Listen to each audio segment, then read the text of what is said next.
Hello student, I, Mrs. Farah Sheikh, teacher of St. Paul's High School, taking up 10th standard English. Today we are doing from the first unit, the first chapter, where the mind is without fear, written by Rabindranath Tagore.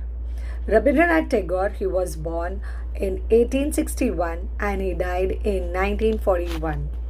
He was the author of Gitanjali and is profoundly sensitive, fresh and beautiful verse.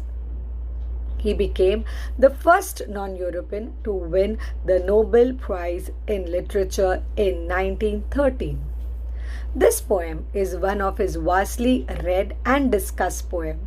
It was originally composed in Bengali and later he himself translated into English. This poem is from his Nobel Prize winning anthology Gitanjali. Anthology means collection of poems. Tagore lived during the time when India was ruled by the British. In this poem, beside political freedom from the Britishers, Tagore also appeals to God, also prays to God for social, educational and economical freedom for the people of India.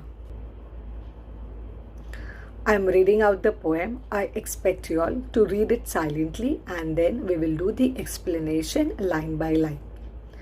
Where the mind is without fear and the head is held high, where knowledge is free, where the world has not broken up into fragments by narrow domestic walls, where the word come out from the depth of truth, where tireless striving stretches its arm towards perfection, where the clear stream of reason has not lost its way into the dreary desert sand of dead habits, where the mind is led forward by thee into ever-widening thought and action. Into that heaven of freedom, my Father, let my country be awake.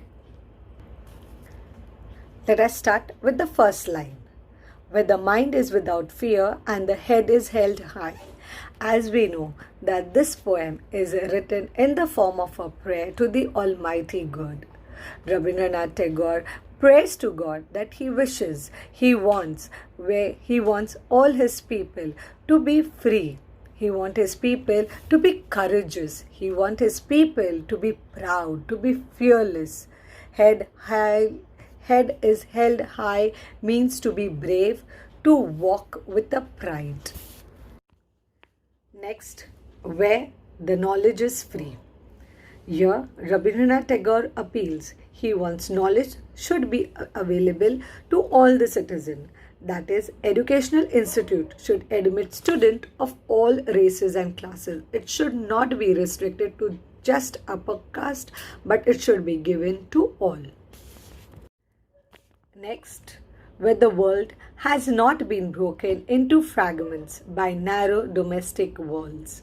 Here, Rabindranath Tagore emphasizes the unity not only of his countrymen but also of the entire world. He thinks that there should be no division among the people on the basis of caste, creed, religion or other baseline superstitions. In other words, prejudice and superstitions should not divide the people in groups and break their unity. Next, where the words come out from the depth of the truth.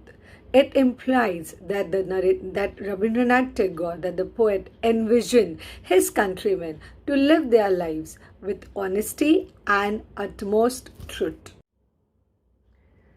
Where tireless striving stretches its arm towards perfection. Tireless striving means continuous efforts. Stretches its arm means aim at achieving a goal. Here, Rabindranath Tagore wishes that his countrymen strive towards perfection without getting tired. A country whose people work without laziness is sure to achieve perfection in all fields and aspects.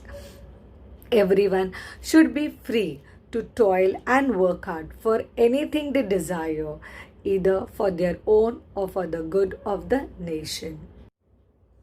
Where the clear stream of reason has not lost its way into the dreary desert sand of dead habits.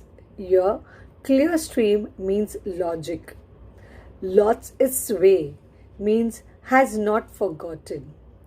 Dreary desert means gloomy, dull, dark.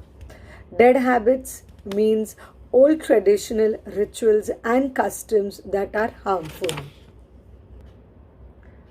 Here, Rabindranath Tagore is speaking about the thoughts of the people, which he says should be clear, noble, honest, free from all sorts of corruption. Here, old habits are described as dreary desert sand.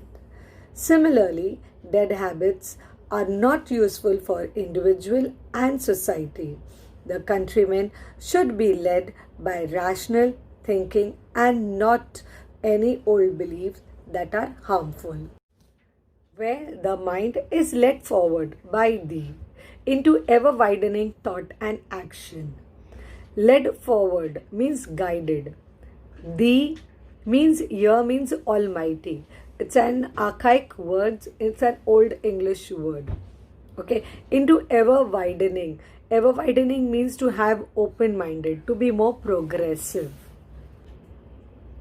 In this, Rabindranath Tagore wishes the people to have forward minded, means broad minded, not narrow minded mentality. People should enrich their mind day by day with their thought and action. The last line. Into that heaven of freedom, my Father, let my country be awake. Here, heaven of freedom means paradise. Awake means arise. In the last line, we can actually realize that the poet is talking to someone. That someone means is talking to God. He is appealing to God. He is praying to God. The poet wants his countrymen to be awakened from the darkness of ignorance, disunity, and all other evil. With this, our entire explanation of the poem is over. In the next session, we will do the figures of speech. We will also do the appreciation of the poem. Till now, stay connected, stay home, stay safe. Thank you.